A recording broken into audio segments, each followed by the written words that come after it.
Hi, இது Saturday mini vlog. தடபுடலாக சமையலுக்கான வேலையெல்லாம் start பண்ணிட்டாங்க. அண்ணன் ஆனியன் கட் பண்ண, அம்மா சிக்கன் க்ளீன் பண்ண, அண்ணி மட்டன் க்ளீன் பண்ணுன்னு சொல்லிட்டு சமையல் வேலையெல்லாம் ஸ்டார்ட் பண்ணிட்டாங்க. என்ன சீக்கிரம் வர சொன்னாங்க, நான் வந்ததோ லேட்டு.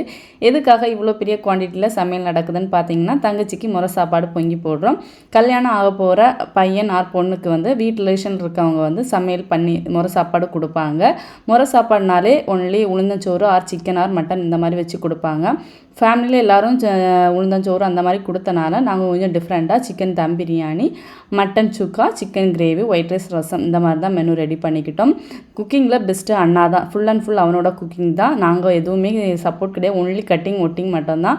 டிஸ்டர்ப் பண்ண போனோன்னா நீங்களே பண்ணுங்கன்னு சொல்லிட்டு விட்டுருவான். ஸோ அதனால் டிஸ்டர்ப் பண்ணாமல் நம்ம கட் பண்ணுற வேலை மட்டும் பார்த்துட்டு சூப்பராக பார்த்தீங்கன்னா சிக்கன் தம் பிரியாணி எல்லாம் தம் போட்டு சூப்பராக ரெடியாக இருந்துச்சு.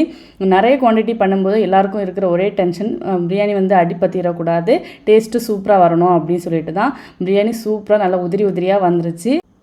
அடிக்கடி அதிகமான குவான்டிட்டியில் பிரியாணி பண்ணி அண்ணனுக்கு அனுபவம் தான். ஃப்ரெண்ட்ஸ் கூடலாம் அந்த மாதிரி பண்ணுறதுனால ஃபேமிலியில் அதிகமாக நிறைய குவான்டிட்டி பண்ணுறதுக்குமே ரொம்ப சூப்பராக வந்துச்சு பிரியாணி. எல்லோரும் சேர்ந்துருந்து லஞ்சு சாப்பிட்டுட்டு எல்லோரும் சேர்ந்துருந்து நான் கொஞ்சம் நேரம் பேசிவிட்டு அன்னைக்கு டே ரொம்ப சூப்பராக போச்சு. இந்த வீடியோ பிடிச்சா லைக் அண்ட் சப்ஸ்கிரைப். நெக்ஸ்ட் வீடியோவில் மீட் பண்ணலாம். பாய்.